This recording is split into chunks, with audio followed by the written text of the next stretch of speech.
GamesWeasel.com. Review.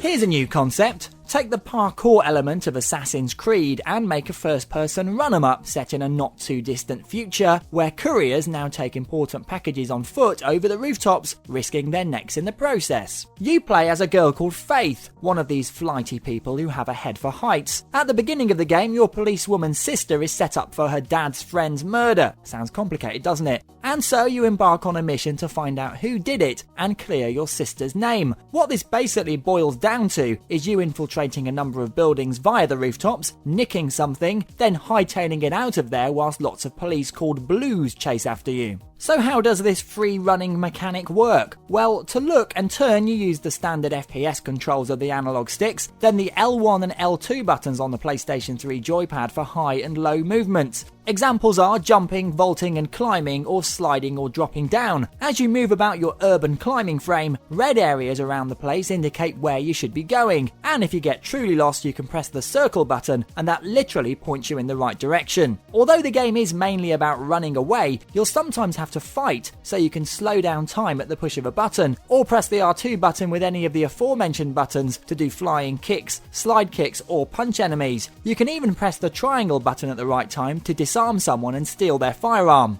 And it's not a bad looking game either. For once it's not set at night and there's a nice clean, crisp look to it that's also refreshing. I'm not too keen on the cutscenes though. The strange animation technique looks like something from a cheap tampon advert. When Mirror's Edge works, it's genuinely fun. Running and vaulting away from the police as shots ring all around you as your arms and legs flail in front of you is genuinely exciting. Unfortunately, it's let down by its ambitious nature. Because it's in first person, it's tricky to be precise at speed. When you're not sure of your exact footing, it's easy to miss ledges and then of course plummet to your doom over and over again. In fact, it did bring back memories of the original Tomb Raider, which isn't a good thing. Luckily, the checkpoints are close together, so you're never thrown too far back into the level, except when you're doing some of the chase scenes. Mirror's Edge is an interesting idea, but it doesn't quite hit the mark. Still, when it works, it's great fun, and it's an original concept. So because of that, it gets a good 6 out of 10.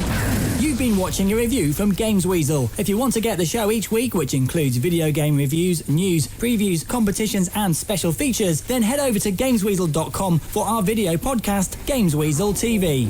GamesWeasel.com.